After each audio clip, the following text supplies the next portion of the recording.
बुद्ध को लोगों ने कहा था कि उधर मत जाइए, भगवान अंगुलीमाल है। बुद्ध के पास चॉइस था, रास्ते थे। ठीक है, तो कहा जाता है 999 वो मार चुका था और अंतिम उंगली उसको चाहिए था अपना प्रण पूरा करने के लिए। और उसे मां मिलने आती थी, उससे मां से ही मिलता था और किसी से नहीं। मां उससे जाती थी, मिलती थी निर्भीक होकर।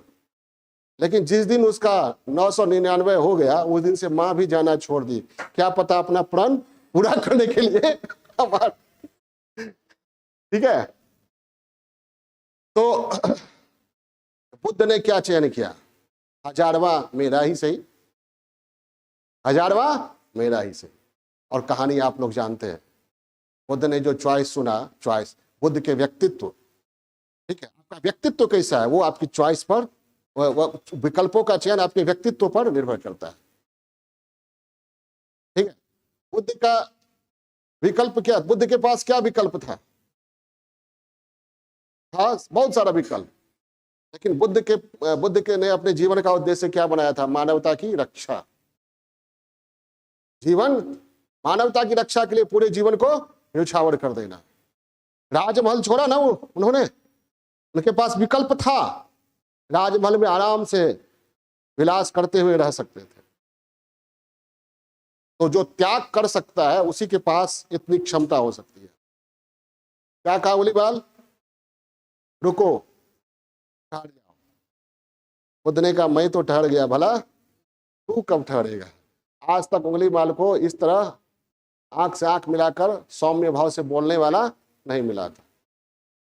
बुद्ध ने क्या कहा? ठीक है, तुम मेरी हत्या कर सकते हो, लेकिन एक प्रश्न का जवाब दो, बस मैं स्वयं हाजिर हूं। उंगलीमाल को लग रहा था ये कुछ क्या कहते हैं, इस पर तो कोई शिकन ही नहीं है। इस बात से वो अचंभित हो गया कि क्या करे। ठीक है, अच्छा बोलो क्या चाहते हो? बुद्ध ने कहा एक पेड़ का पत्ता चाहिए मुझे। पेड़ का पत्ता तोड़कर उंगलीमाल दिया। बोला अब इस पत्ते को जोड़ दो उसमें। उंगलीमाल बोला कि बेवकूफ हो, पत्ता जो टूट जाता है तो फिर जुड़ता है क्या? तो बुद्ध ने कहा जब पत्ता जोड़ नहीं सकते हो तो तोड़ने का भी हक तुमको नहीं है। इतनी हत्याएं जो किया है तुमने, जीवन देने क्या की क्षमता है तुम में? नहीं, फिर जीवन लेने का अधिकार तुमको किसने दिया? फिर उंगलीमाल पैरों पर गिर पड़ा। आगे की कहानी क्या है? आगे की कहानी ये है कि उंगलीमाल ने कहा अब क्या ये है, सजा क्या किया जाए? तो बुद्ध ने कहा भिक्षा पात्र लेकर नगर भ्रमण करो और तुम्हें देखकर लोग गाली देंगे, मारेंगे, पीटेंगे, लेकिन किसी भी प्रकार का प्रतिकार नहीं करना है, मन वचन कर्म से। तब समझा जाएगा उंगलीमाल मर गया। क्या? उंगलीमाल मर गया। उंगलीमाल भ्रमण करके आया, लोग काले चूना, मारा पीटा, बस कुछ नहीं। तो बुद्ध ने कहा अरे जिस उंगलीमाल को आप लोग मार रहे हैं, लास्ट में जब उंगलीमाल आया बुद्ध के पास तो लोगों को कहा, अपने शिष्यों को कहा कि उंगलीमाल अब मर चुका है, उंगलीमाल अब मर चुका है।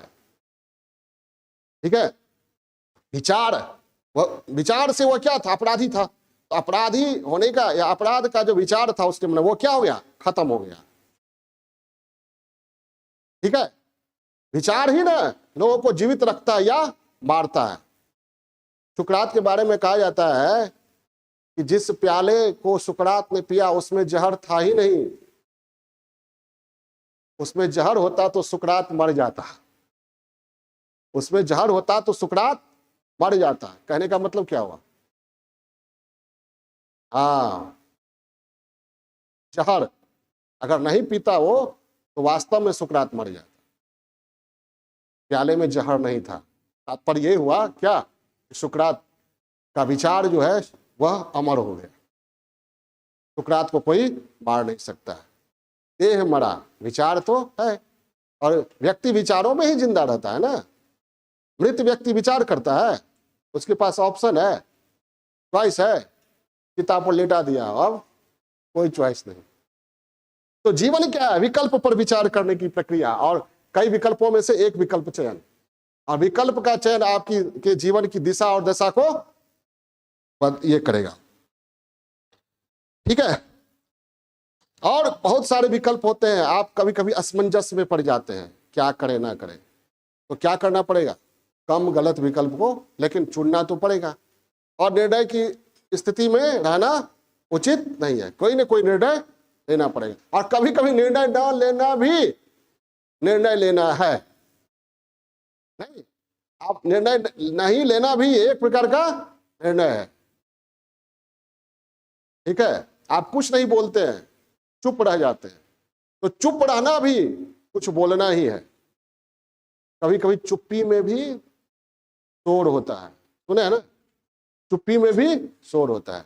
कभी कभी व्यक्ति कुछ बोल दे वो ठीक है, और नहीं बोले तो ठीक है, आप कई तरह की भावनाओं से भरेंगे, क्या होने वाला है। ठीक है,